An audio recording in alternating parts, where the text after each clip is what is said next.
Hi, ఈరోజు మనం fluid లెవెల్స్ని తనిఖీ చేయడం, రిజర్వాయర్లకు సర్వీసింగ్ చేయడం మరియు పవర్ ప్యాక్ యొక్క ఫిల్టర్లను మార్చడం లేదా శుభ్రం చేయడం గురించి నేర్చుకోబోతున్నాం. ముందుగా జాబ్ సీక్వెన్స్, తర్వాత స్కిల్ సీక్వెన్స్కి వెళ్ళబోతున్నాం. ముందుగా జాబ్ సీక్వెన్స్ చూద్దాం. ఈ వీడియో యొక్క లక్ష్యాలు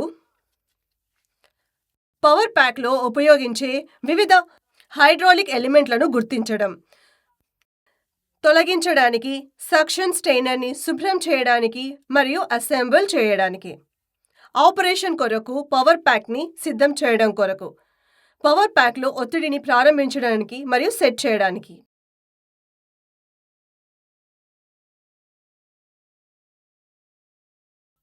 జాబ్ సీక్వెన్స్. సిస్టమ్ ఆఫ్ స్థితిలో ఉందని ధృవీకరించుకున్న తర్వాత హైడ్రాలిక్ సిస్టమ్ యొక్క పవర్ ప్యాక్ని కనుగొనండి. టాప్ కవర్ తొలగించడం కొరకు పై భాగంలో బిగించే బోల్టులను అన్స్క్రూ చేయండి. పైపులు ఏవి దెబ్బతినకుండా పై కవర్ని జాగ్రత్తగా తలకిందులుగా ఉంచండి. వివిధ అంశాలను, వాటి పేర్లు మరియు విధులను గుర్తించండి. కనెక్షన్ యొక్క క్రమాన్ని కూడా గమనించండి. కలుషితం కాకుండా నిరోధించడం కొరకు రిజర్వాయర్ని ప్లాస్టిక్ కవర్తో మూసి ఉంచండి. శుభ్రం చేయడం మరియు అసెంబుల్ చేయడం కొరకు స్టెయినర్ని తొలగించండి. ఆపరేషన్ కొరకు పవర్ ప్యాక్ని సిద్ధం చేయండి. రిలీఫ్ వాల్వ్ యొక్క పీడనాన్ని సెట్ చేయండి. నైపుణ్య క్రమం లేదా స్కిల్ సీక్వెన్స్. స్ట్రెయినర్ని తీసివేద్దాం, శుభ్రం చేద్దాం మరియు అసెంబుల్ చేద్దాం. స్ట్రెయినర్ని తొలగించడానికి దానిని అన్స్క్రూ చేయండి. తరువాత మనం దానిని శుభ్రం చేయబోతున్నాం. అలా చేయడానికి దానిని కిరోసిన్లో నానబెట్టండి మరియు మెష్ ప్రాంతంపై కంప్రెస్డ్ గాలిని ఊదండి.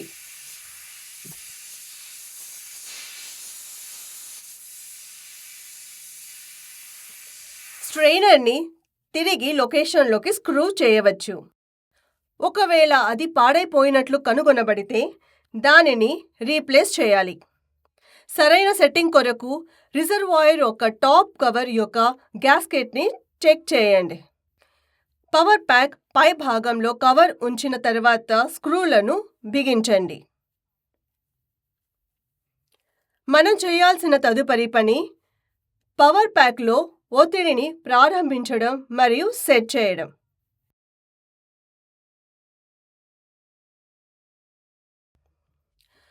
పవర్ ప్యాక్ అనువైన పరిస్థితుల్లో నడుస్తున్నట్లయితే అది బాగా పనిచేస్తుంది. ఇప్పుడు మనం దాని కండిషన్ చెక్ చేద్దాం. మొదట అన్ని యూనిట్ల మౌంటింగ్ని చెక్ చేయండి. తరువాత ఫ్రీనెస్ కొరకు మోటార్ మరియు పంప్ మధ్య కప్లింగ్ చెక్ చేయండి. రిజర్వాయర్లో ఆయిల్ లెవెల్ చెక్ చేయండి మరియు ఒకవేళ అది మార్క్ వరకు లేనట్లయితే అప్పుడు ఆయిల్ని నింపండి. రిజర్వాయర్ చుట్టూ మరియు దిగువన ఉన్న అన్ని అనవసరమైన వస్తువులను క్లియర్ చేయండి. అన్ని కనెక్టింగ్ గొట్టాలను బిగించడం, బ్రీదర్ సరిగ్గా ఉంచబడిందో లేదో చెక్ చేయండి. ఆయిల్ డ్రైనింగ్ రంధ్రం ప్లగ్ చేయబడిందా మరియు ఆయిల్ లీకేజీ లేదని చెక్ చేయండి.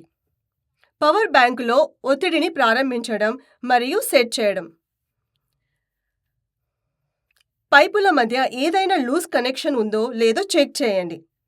పవర్ ప్యాక్ యొక్క ఎలక్ట్రిక్ మోటార్ని ఆన్ చేయండి.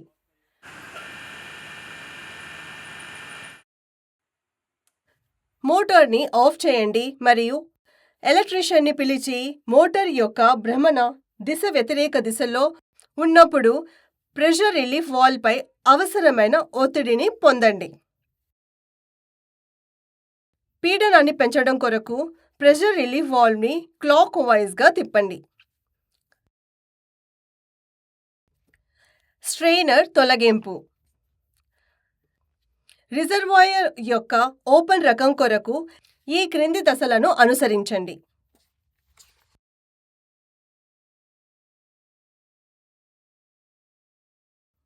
మీ చేతులు శుభ్రంగా ఉన్నాయని ధృవీకరించుకున్న తర్వాత హైడ్రాలిక్ సిస్టమ్ను ఆఫ్ చేయండి. టాప్ కవర్ ప్లేట్ తొలగించండి. స్పానర్ తొలగించడం ద్వారా స్ట్రెయినర్ని తొలగించండి. కిరోసిన్ ఉపయోగించి శుభ్రం చేయండి మరియు దానిపై కంప్రెస్డ్ గాలిని ఊదండి. ఏవైనా డ్యామేజీలు ఉన్నాయా అని స్ట్రెయినర్ని చెక్ చేయండి. ఒకవేళ ఏదైనా డ్యామేజ్ జరిగినట్లయితే దానిని రీప్లేస్ చేయండి. స్ట్రెయినర్ని తిరిగి దాని పొజిషన్కు స్క్రూ చేయండి. క్లోజ్డ్ రకం రిజర్వాయర్ కొరకు ఈ క్రింది దశలను అనుసరించండి. హైడ్రాలిక్ సిస్టమ్ని ఆఫ్ చేయండి. పవర్ ప్యాక్ నుంచి ఆయిల్ని తొలగించండి. ఇన్స్పెక్షన్ కవర్ని అన్స్క్రూయింగ్ మౌంటింగ్ బోల్ట్ నుంచి తొలగించండి. సక్షన్ స్ట్రెయినర్ని అన్స్క్రూ చేయండి.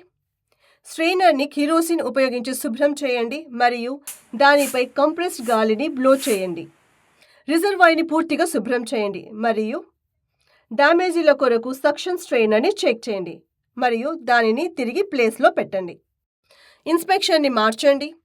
గ్యాస్కెట్ను కవర్ చేయండి. మౌంటింగ్ స్క్రూలను బిగించండి. మెష్ ఉపయోగించి ఆయిల్ ఫిల్టర్ చేసిన తర్వాత రిజర్వాయర్ని ఆయిల్తో నింపండి. ఆయిల్ లీకేజీ లేదని ధృవీకరించండి. ఆయిల్ లెవెల్ చెక్ చేయండి. ఇప్పుడు ఈ సిస్టమ్ వినియోగానికి సిద్ధంగా ఉంది.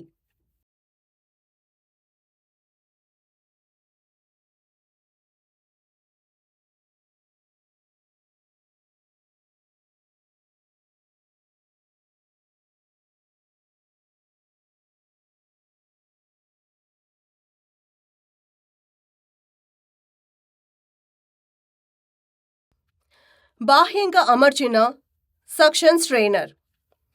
హైడ్రాలిక్ సిస్టమ్ని ఆఫ్ చేయండి. స్ట్రెయినర్ యూనిట్కు జత చేయబడ్డ క్యాప్స్ నట్స్ రెండింటిని అన్స్క్రూ చేయండి. స్ట్రెయినర్ యూనిట్ని బెంచ్ వారీగా ఉంచండి మరియు మౌంటింగ్ బోల్ట్ని అన్స్క్రూ చేయండి. సక్షన్ స్ట్రెయినర్ను తొలగించండి. సక్షన్ స్ట్రెయినర్ శుభ్రం చేయండి లేదా మార్చండి. కేసింగ్ని బాగా శుభ్రం చేయాలి. సక్షన్ స్ట్రెయినర్ మరియు స్క్రూ మౌంటింగ్ బోల్ట్ని ఫిక్స్ చేయండి. స్ట్రెయినర్ యూనిట్ను తిరిగి దాని స్థానంలో ఉంచండి. కనెక్షన్లు సరిగ్గా చేయబడ్డాయో లేదో చెక్ చేయండి. ఇప్పటి వరకు మనం నేర్చుకున్న విషయాలను త్వరగా గుర్తు చేసుకుందాం. పవర్ ప్యాక్ని జాగ్రత్తగా విడదీయండి. స్ట్రెయినర్ను తొలగించండి, శుభ్రం చేయండి మరియు అసెంబుల్ చేయండి. ఆపరేషన్ కొరకు పవర్ ప్యాక్ని సిద్ధం చేయండి. రిలీఫ్ వాల్వ్ యొక్క ప్రెషర్ని సెట్ చేయండి. ఈ వీడియోలో బోధించిన ప్రతిదాన్ని మీరు అర్థం చేసుకున్నారని నేను ఆశిస్తున్నాను. నేను మిమ్మల్ని మరొక ఆసక్తికరమైన మరియు ఉత్తేజకరమైన వీడియోలో చూస్తాను. అప్పటి వరకు ధన్యవాదాలు మరియు గుడ్ బై.